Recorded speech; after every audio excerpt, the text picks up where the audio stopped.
Iran, Israel, America యుద్ధం 3 వారాలకు పైగా జరుగుతుంది. ఇరువైపులా తీవ్ర నష్టం. వీళ్లతో పాటు వీళ్ళ మిత్ర దేశాలు కూడా నష్టపోతున్నాయి. చివరికి అమెరికా, ఇజ్రాయెల్కి అర్థమైంది ఇరాన్ని మనం ఓడించలేమని చెప్పేసి.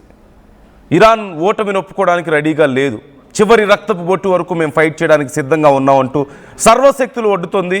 ఈ టైంలో ఇక ట్రంప్ తన ఓటమిని ఒక రకంగా అంగీకరించాల్సిన పరిస్థితి వచ్చిందా? గెలవలేనని ప్రపంచానికి చెప్పే పరిస్థితి వచ్చిందా అంటే అవుననే సంకేతాలు కనపడుతున్నాయి. ఇప్పుడు ఇరాన్పై ఓవైపు 48 గంటల్లోగా హర్మూజ్ జలసంధిని ఓపెన్ చేయకపోతే మీ సంగతి తేలుస్తానంటూ హెచ్చరికలు జారీ చేస్తూనే మరోవైపు శాంతి మంత్రాలు వల్లిస్తున్నాడా ట్రంప్ అంటే అవుననే చెప్పాలి. ఇరాన్తో కాల్పుల విరమణ ఒప్పందం కుదుర్చుకొని చర్చలు జరిపేయడానికి అమెరికా సిద్ధమవుతున్నట్లుగా తెలుస్తోంది. ఇందుకోసం ఇరుపక్షాలకు ఆమోదయోగ్యమైన కొత్త మధ్యవర్తి కోసం అన్వేషణ సాగుతున్నట్లుగా తెలుస్తోంది. అండ్ ఆ కొత్త మధ్యవర్తి భారత్ అయ్యే అవకాశాలు కూడా కనిపిస్తున్నాయి. ఓవైపు ఇప్పటికే ఇరాన్ నుంచి పెజెష్కియాన్ డైరెక్ట్గా మోదీతో మాట్లాడారు. మీరు ఈ విషయంలో ఇన్వాల్వ్ అవ్వండి, శాంతి సమకూరేలా చేయండి అని చెప్పేసి అడగడాన్ని మనం చూస్తున్నాం. మరోవైపు గల్ఫ్ దేశాల అధినేతలు సైతం ఇప్పుడు భారత్ ఒక్క ఫోన్ కాల్తో యుద్ధాన్ని ఆపగలదు అని చెప్తుంది. మరోవైపు ఇవన్నీ ఒక ఎత్తు అయితే ట్రంప్ ఇక నాటో దేశాల సహాయాన్ని కోరాడు. నాటో దేశాలు రాలేదు, వాళ్ళని పిరికి వాళ్ళు అన్నాడు. అలాగని తాను యుద్ధం చేయలేని పరిస్థితి కొనసాగుతుంది, చాలా నష్టపోతున్నాడు, తన మిత్ర దేశాలు నష్టపోతున్నాయి, హర్మూజ్ జలసంధిని ఓపెన్ చేయించలేకపోతున్నాడు, కర్గ్ ఐలాండ్ మీద ఇప్పుడు అటాక్ చేయలేని పరిస్థితి కనిపిస్తుంది. మరోవైపు ఆల్మోస్ట్ ప్రపంచంలోనే శక్తివంతమైనటువంటి ఆర్మీ అని చెప్పుకుంటున్నటువంటి ఆర్మీ కూడా ఇప్పుడు ఇరాన్ని ఏమీ చేయలేని పరిస్థితి. రోజుకో కొత్త సర్ప్రైజ్ని ఇరాన్ ఇస్తున్నటువంటి ఈ తరుణంలో ఈ యుద్ధ వాతావరణం ప్రపంచ ఆర్థిక వ్యవస్థపై కూడా తీవ్ర ప్రభావాన్ని చూపిస్తున్న తరుణంలో ముఖ్యంగా చమురు ధరల మీద తీవ్ర ప్రభావాన్ని చూపుతుండడం ట్రంప్ వైఖరిలో మార్పుకి కారణాలుగా కనిపిస్తున్నాయి అంటున్నారు విశ్లేషకులు. ఈ పెరుగుతున్నటువంటి చమురు ధరలతో అమెరికా స్టాక్ మార్కెట్లు చాలా గందరగోళంగా ఉన్నాయి. ఈ సంక్షోభాన్ని నివారించడానికి, హర్మూజ్ జలసంధిలో నౌకలు రాకపోకలను పునరుద్ధరించడానికి శాంతి చర్చలే సరైన మార్గం అంటూ ట్రంప్ ప్రభుత్వం భావిస్తున్నట్లుగా కనపడుతోంది. అయితే ఓవైపు ఇరాన్కి 48 గంటల అల్టిమేటం జారీ చేయడం, మరోవైపు శాంతి మంత్రం జపించడం ట్రంప్ అనుసరిస్తున్నటువంటి ఈ ఒత్తిడి చర్చల వ్యూహంలో భాగం అంటూ నిపుణులు చెబుతున్నారు. ఇక కఠినమైనటువంటి హెచ్చరికల ద్వారా ఇరాన్పై ఒత్తిడి పెంచి చర్చల టేబుల్ పైకి తీసుకురావడమే తన లక్ష్యంగా కనిపిస్తోంది. కానీ గతంలో ఒమన్, ఖతార్ వంటి దేశాలు మధ్యవర్తిత్వం వహించినా ప్రస్తుతం ఉద్రిక్తతల నేపథ్యంలో మరింత ప్రభావవంతమైన వ్యక్తి లేదా దేశం అవసరం అంటూ అమెరికా యోచిస్తోంది. ఇందులో భాగంగా ఇరాన్ చమురు రవాణా మీద కొన్ని ఆంక్షలను సడలించేందుకు కూడా అమెరికా సానుకూలంగా ఉన్నట్లుగా కనపడుతుంది.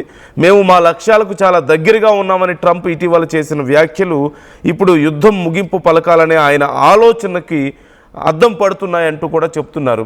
ఇక్కడ చాలా కీలకంగా మనం చూడాల్సింది ఒకటి, యుద్ధం ఎవరు గెలిచారు, రెండోది ఇప్పుడు ఈ మధ్యవర్తి ఎవరయ్యే అవకాశం ఉంది, మూడోది దీనివల్ల ఎవరైనా సాధించారు. మొదటిది, ఈ యుద్ధంలో ఎవరైనా గెలిచారా? లేదు, ఇరాన్ ఓడిపోలేదు, అలాగని ఇజ్రాయెల్, అమెరికా గెలిచామని చెప్పుకోలేని పరిస్థితిలో ఉంది. యుద్ధం కొనసాగుతూనే ఉంది. It's been more than 3 weeks, 3 long weeks, but still ఎవరు గెలిచారో చెప్పలేని పరిస్థితి. కండక్కావరంతో ఉన్నటువంటి అమెరికా లాంటి దేశాలు కూడా మేము గెలిచామని చెప్పుకోగలుగుతాయి ఇప్పుడు? లేదు, దే కాంట్ డూ దట్. రెండోది ఎవరు మధ్యవర్తిత్వం వహించాలి?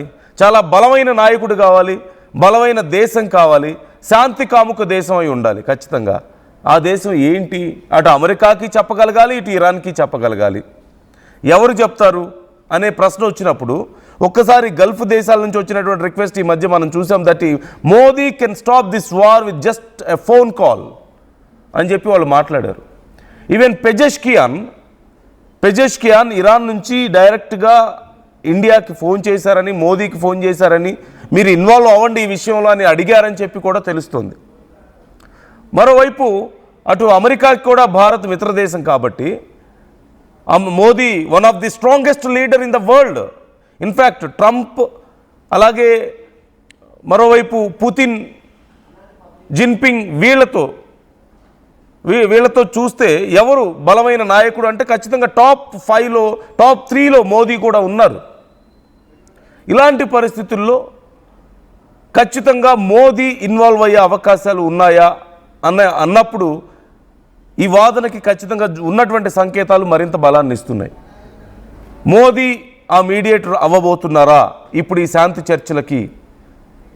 ప్రపంచంలోనే అత్యంత గొప్ప శాంతి కాముక దేశంగా ఉన్నటువంటి భారత్ ఇప్పుడు ఇంత భయంకరమైన యుద్ధాన్ని ఆపడంలో కీలక పాత్ర పోషించే అవకాశాలు చాలా క్లియర్గా కనిపిస్తున్నాయి.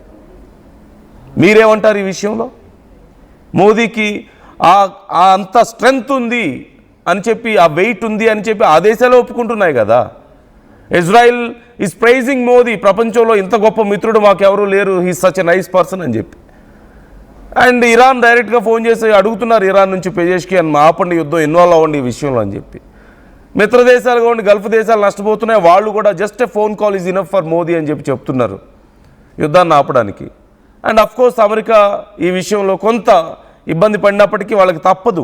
భారతదేశం లాంటి most influential country and Modi లాంటి మోస్ట్ ఇన్ఫ్లుయెన్షియల్ లీడర్ ఈ విషయంలో ఇన్వాల్వ్ అవ్వాల్సిన అవసరం ఇక్కడ చాలా కనిపిస్తుంది. కాబట్టి ఇక చైనా లాంటి దేశాలని ఒప్పుకోలేడు కాబట్టి ఎలాగో ట్రంప్, లేదంటే మిగతా యూరోపియన్ కంట్రీస్, భారతదేశం అంత ఇన్ఫ్లుయెన్షియల్ దేశాలుగా ఇప్పుడు అంటే ఓవైపు ఇరాన్కి మరోవైపు ఇజ్రాయెల్ అండ్ అమెరికాకి కూడా మధ్యవర్తిత్వం చేయగలిగేటువంటి కంట్రీస్ ఎన్ని ఉన్నాయనేది చూడలేము.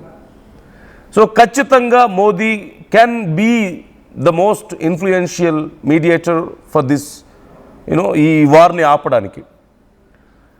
అండ్ మరీ ముఖ్యమైనది అసలు ఏం సాధించారు దీనివల్ల? రేపో మాపో యుద్ధం ఆగిపోతే చివరికి ఏం సాధించారు అంటే ప్రపంచవ్యాప్తంగా ఆయిల్ ధరలు పెరగడం, గల్ఫ్ దేశాల్లో లక్షల కోట్ల సంపద ఆవిరవ్వడం, అమెరికా మరింత అప్పుల్లోకి ఆల్మోస్ట్ $3.9 ట్రిలియన్ ఆఫ్ డెట్స్ నుంచి ఆల్మోస్ట్ ఒక 4.5 ట్రిలియన్స్కో 5 ట్రిలియన్స్కో డెట్ పెరగడం, ఇజ్రాయెల్ నష్టపోవడం, ఇరాన్ ఇప్పుడప్పుడే మరొక దశాబ్ద కాలం వెనక్కి పడిపోవడం, ఇవే జరిగాయి. అంతకు మించి ఇంకేమైనా జరిగాయా? మార్కెట్లో అల్లకల్లోలం అవ్వడం. So try to comment your opinions. మీ అభిప్రాయాలు ఎలా ఉన్నాయి ఈ అంశానికి సంబంధించి కామెంట్ చేసే ప్రయత్నం చేయండి.